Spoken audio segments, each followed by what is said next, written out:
Started. So thank you everyone for joining us tonight and welcome to the 2024 Bowling Regionals pre-competition webinar. I already had the preseason. For those of you who don't know me, my name's Julie. I'm sure I've sent you multiple emails. Steve is on here as well. He is the Senior Director of Sports and Competition. Mike is on here as well. He is our VP of Sports. Rich is on here. He's going to touch on some rules. He's our professional with that, and he's going to talk about some rules, and he is on our bowling sports management team. So here's a little bit of agenda, kind of what we're going to go over and everything we're going to go through. So first, we're going to talk about the different locations for our events at regionals this year, and we're going to talk about the delegations and where they are assigned. Then we're going to go over some entries and the schedule for that Sunday. Then we're going to go in depth on the venues and talk a little bit more. Going to go over some registration, and Rich is going to touch on some rule reminders, and then just some logistics and administration. And then we're going to finish off with how our athletes are going to advance to finals. And I do ask that you please do hold your questions until the end. They could be covered on a later slide, and then we will hold our questions till the end, and we can go over that then. And if you have any questions, Steve and Mike will also be monitoring the chat. You can pop them in the chat at any time. All right, so to get started, as of right now, there are no restrictions for families and spectators at any of our events. We are going to continue to monitor this. This is due to the operations, capacity restrictions, and just managing a good event. Some of the houses aren't very large, so to squeeze a lot of people in there can be difficult. Another reminder that family and spectators are not allowed to interact with the athletes during competition. That's what our coaches are there for, and that's what they are trained to do. There's also, again, very limited seating, so please let your family and spectators know of this in advance. All right, so we have 4 locations for our regional tournaments. The first location is going to be in Cumberland. It's White Oak Lanes. And the delegations who are going to be there are Allegheny County, Carroll County, Garrett County, and Washington County.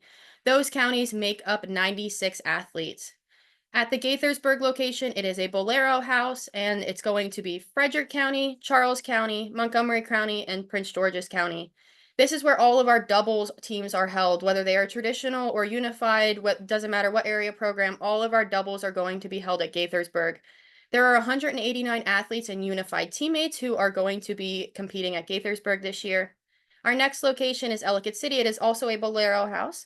The delegations that are going to be competing there are Baltimore City, Harford County, and Howard County. They make up 143 athletes.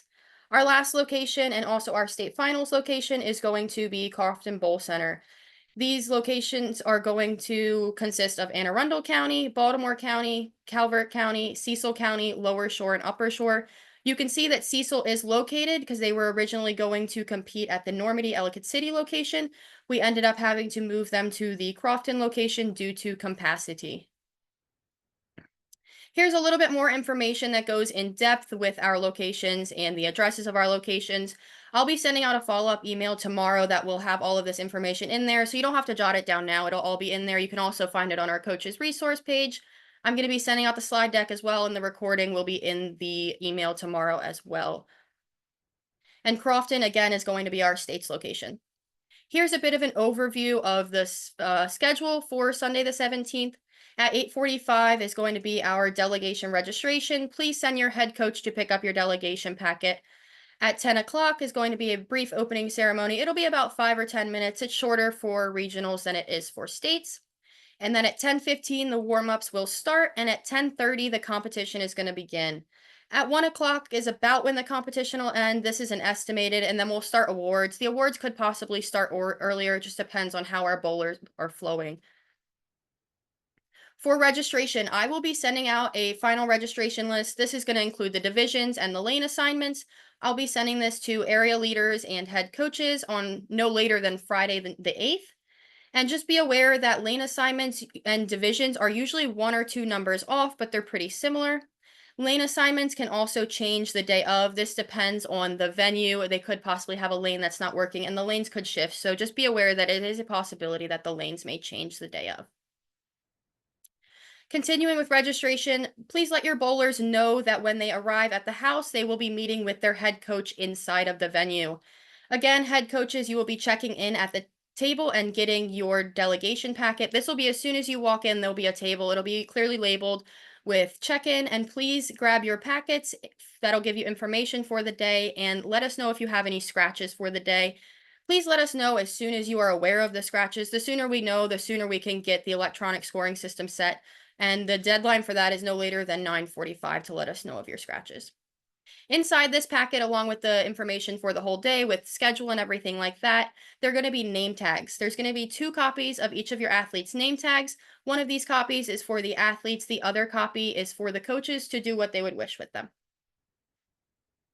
So the events that are going to be held, there's going to be a singles event. There's going to be ramp and non-ramp assisted events. And there's going to be at Gaithersburg traditional doubles, which is going to be 2 athletes on a team. And then there's going to be unified doubles at Gaithersburg as well. This is an athlete and a unified teammate. With the ramp bowlers, please know that they will be divisioned with teams in the same event.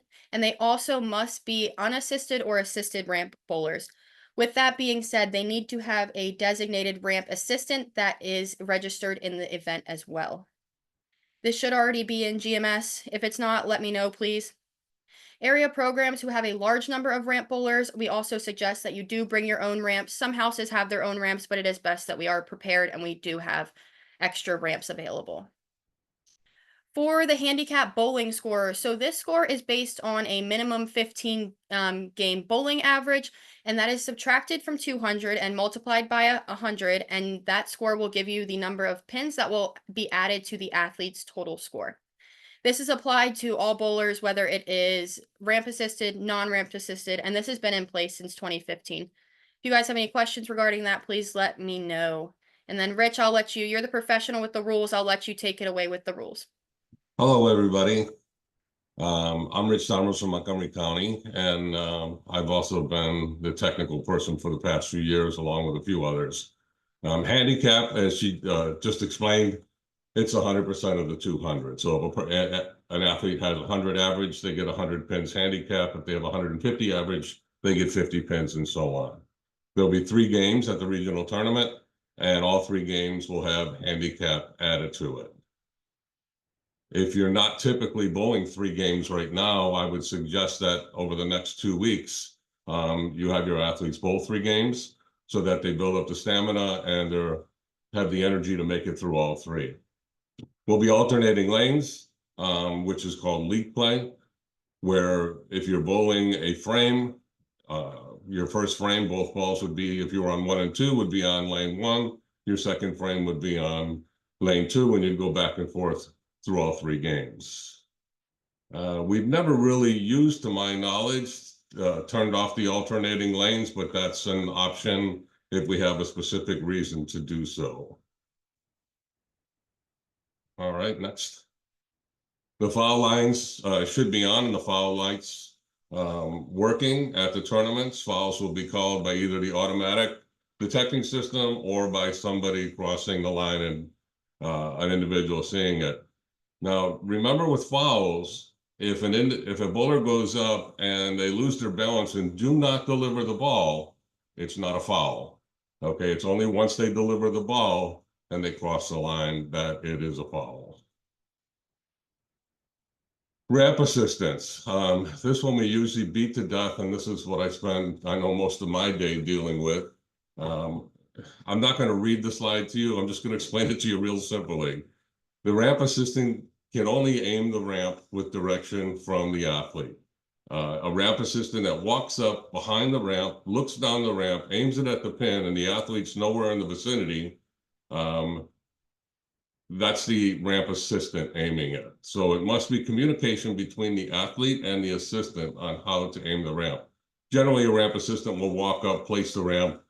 The rule says their back must be to the pins. However, I don't have a problem with being 90 degrees if they're looking down, because otherwise, if their back is to it, they may cross the foul line with the ramp. So, but generally, you don't look down the ramp, and it must be at the direction of the athlete for any movement of the ramp, be it verbal or some sort of physical indication that the athlete is actually providing instruction and providing the energy to move the ball.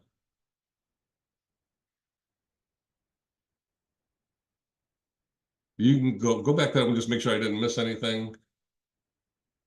Yeah, the bottom part here. this season, there's an athlete, as we did last year, that's visually impaired, who will be a ramp assisted athlete. The athlete can actually adjust the ramp and can speak to the assistant. However, the assistant will put the ramp up there and we'll get the athlete the ball, and we'll tell the athlete, there will be the eyes for the athlete. The athlete will be making all of the adjustments to the ramp, mostly by themselves.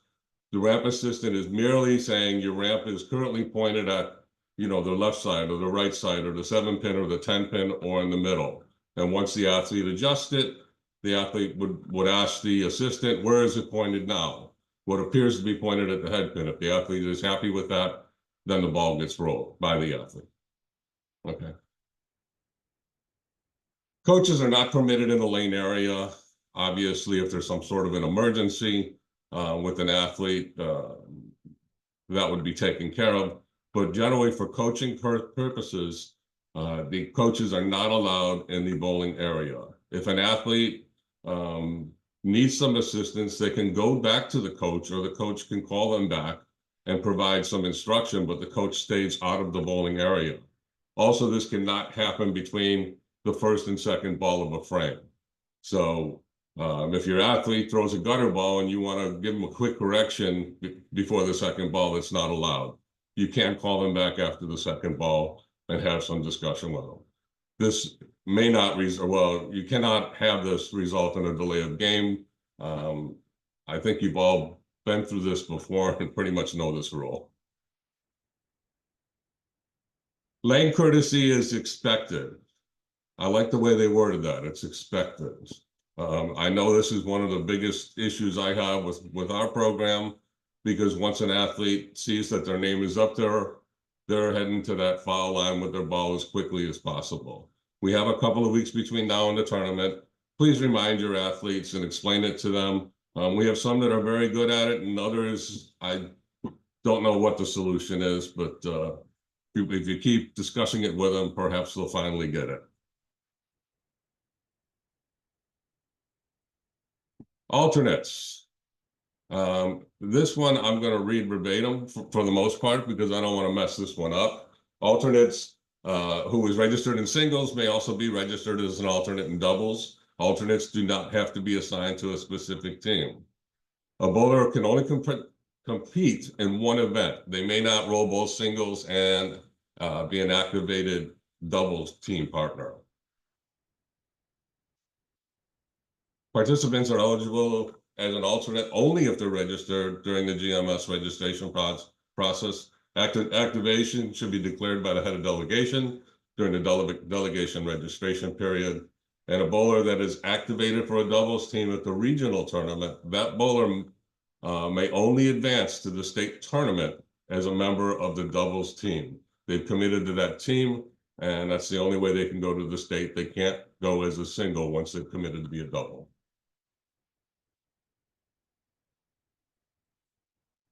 If a member of the doubles team is not present during the bowling, the team is void, which means they're not able to participate in the regional or state competitions. Attire, we've beaten this to death millions of times. I know all of us have county assigned shirts that are handed out and usually gathered back up during the event, but where we run into the issue is the pants.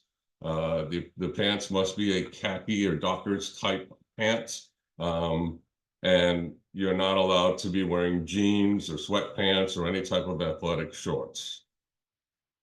Headgear, there'll be no hats or rimless headwear permitted unless there is a reason for religious reason. Headphones are not permitted for bowling during the tournaments.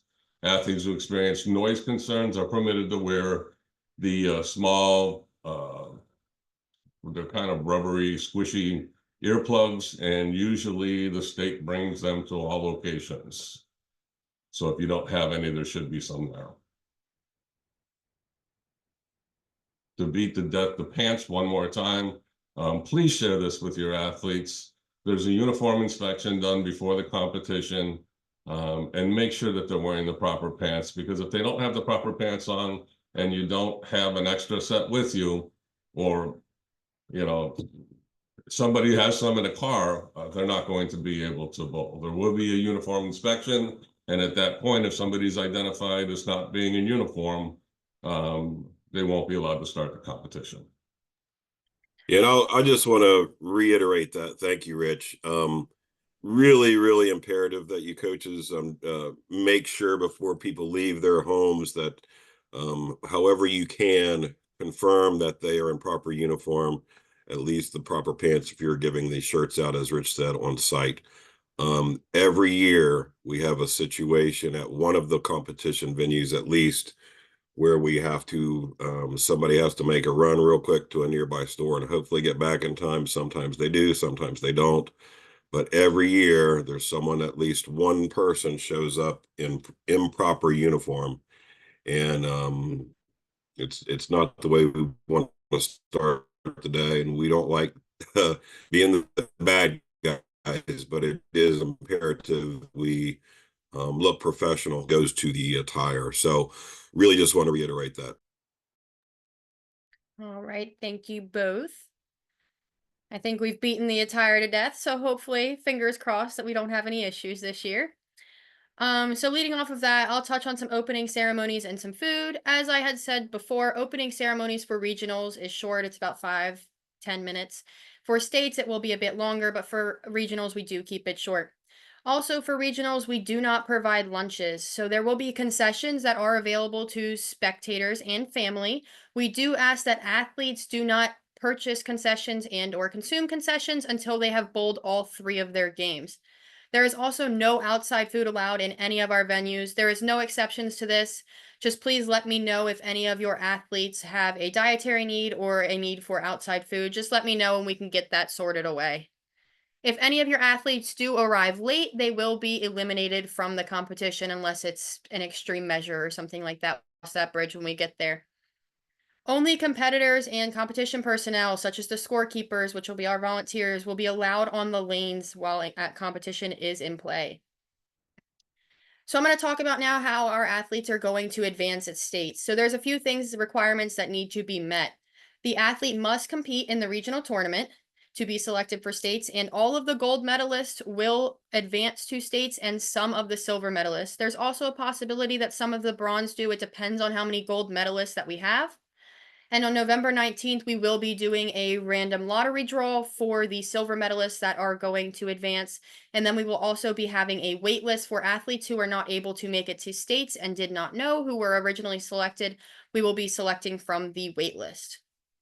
With that being said, so we're drawing on the 19th, I will have an email out to the area programs with all of the information and the list of bowlers that will be proceeding to states. With that being said, there will be a list of information and steps that do need to be taken with your athletes that are advancing. You need to let me know via email no later than Wednesday, November 20th, who is going to be able to attend states. Whether they're going to attend or not, I need to know. If you do not get back to me, unfortunately, your team spots will be reallocated to the wait list. We do like to offer a fair opportunity to all of our athletes. So if I have any unused spots by November 26th, unfortunately, they won't be reallocated to any of our waitlist athletes. And that does it. We're trying to offer a fair competition here and the best opportunity for our athletes. And these times are going to be used for USA games, these scores. So we're really hoping to get as many athletes to participate as possible. Go ahead, Steve. Yeah, thanks, Julie. Yeah, really, as we talked about in the preseason webinar, if you haven't done so already, I know most of you will have practices this coming weekend and coming up. Really get that list ready to go and have all of your bowlers already on a list that says, yes, if selected, I'm going to states, or no, if selected, I can't make it. So that we have that quick turnaround, as you saw there, drawing, and then one day kind of response to get back to us, that kind of thing. So really have that already in hand so that when you see the list, you can quickly say, yep, yep, yep, or no, no, no, whatever. So just be prepared for that because it will be a quick turnaround. We know that. And again, the more prepped we can be, the better that process will go. So just wanted to reiterate that. And again, emphasize the quick turnaround on that. Thank you. All right, so here's another reminder. I had sent this out in an email not too long ago, but I will be sending it out again with the follow-up email that is going out tomorrow that you guys will receive. Our pre-competition webinar for states is going to be Tuesday, December 3rd. It's going to be at 6 o'clock again. The registration link are on these slides, and I'll also be sending it in the email. If you haven't already registered for it, please do so. And then if you guys have any questions or anything like that, I was not monitoring the chat box. I wasn't sure, Steve, if anything popped up in there. Oh, Yep, I've just checked it again, and I've seen no questions come in through the chat function. Okay, if anybody has any questions now, please unmute and ask any questions or post them in the chat and we can get those answered for you. If you do have a question. I was just going to reiterate another thing that Julie mentioned is I know sometimes it can be difficult to get all the information that we provide you out to every family member or support personnel with the athletes and teammates, but with the outside food product going on, again, if you have specific situations or very restricted dietary needs, let Julie know. We will work with you the best we can. But similar to the attire, we've also had situations where people will come in with a McDonald's breakfast or a coffee or something like that from outside. Again, just let people know that if they do walk in with that, they will be turned away at the door to go either drink their coffee or their McDonald's breakfast or whatever in their car or whatever outside of the venue. Not trying to be bad guys, just trying to be respectful of our venues. With that being said, Steve, that also reminds me, some of our venues do have bars that do serve alcoholic beverages. I believe we had asked them not to, but there's only so much we can do. So please also remind your family and spectators that at Special Olympics events, we do not allow alcoholic beverages to be consumed. Just so they're aware, it could be, yeah, they're enjoying a sundae and one of the dads would like to have a sundae beer. I don't blame him, but we do not allow them at Special Olympics events. And then if any questions do come through that you can't think of right now, or you have any further questions, send me an email, shoot me a text. My phone number's in all of the emails that I send out. It's just below there. Go ahead and shoot me an email or a text message and I'll be able to hopefully answer any of your questions. If not, I'll send you Steve's phone number. Sounds good. If I can you hear me? Yeah, go ahead, Chris. Yeah. So first of all, Steve and Rich, thanks again. You guys always do a great job. Julie, in case you don't, I'm Baltimore City, so we have problems to begin with. But we were late getting the lanes to practice. So we just got a bunch of our guys to 15, 16 games last weekend. Can I send you those to up? Because what I got sent had like 90 bowlers on it, and we have maybe 20. Can I send you that tomorrow? And you can update it in the system, what their average currently is to get them in the right divisions. Some have changed a little, some have changed a bit. Yeah, go ahead and send that to Julie and we'll take a look at it. Yeah, I mean, it's just the problem. I don't know how you got these numbers, but they look good. But I wanted to make sure that our guys had 15. So we had a couple of guys bowl, on a Wednesday and stuff like that. We just got really, really late and our guys came in. We have 2 hours on a Saturday. They work really hard to stay focused and get 3 games in 2 hours. So I don't want them to not be included. Sure. Yeah. Just, like I said, just send them to Julie. If we have any issues or whatever, we'll give you a call, but yeah, go ahead and send us. I'll send my cell number and everything else with it if you guys want to come yell at me, but we're actually kind of proud of our athletes getting it all done pretty quick. And we've got, we kind of promised them if they work hard, they're going to the regionals. So don't make a liar out of me. To state. The regionals. No, if they work hard, they go to the regionals. Because literally we had 5 weeks to get in 15 games, 5 weeks of 2 hours to get in 15 games. That's tough. So, like I said, they all put their head down. They all worked really hard. We're really proud of them. So we just want to make sure they're all going to get included. So let me work that into something readable and I'll send it to Julie and you'll be good. Perfect. Thank you so much, Chris. That'll be awesome. If you have any guys, I really do. I've worked on the other side. I know what goes into this. So thanks. Yes, thank you. We appreciate it. If we have any questions, we'll let you know. Perfect. As of right now, is there any other questions, comments, concerns, anything like that? Give it a minute. Let me check the chat box one more time. I think we're good. All right. Well, then, if you guys do have any questions that you do think of, just please let me know and I can get those answered for you. And other than that, thank you guys for taking your time and being on here tonight. I really look forward to meeting those of you that I haven't met at any other sports with the bowling season this year. And I'd like to thank everybody on the behalf of Special Olympics and our CEO, Jim. So thank you guys very much for being on here tonight, and I hope you enjoy the rest of your evening. I will Thanks. also just reiterate for Cecil County, make sure you let your people know from the preseason to the regionals, your venue location has changed for the regionals. So I want to make sure we get that communication out. So again, thank you, Rich. Thank you all coaches, and have a good evening. If you want to stop the recording, Julia.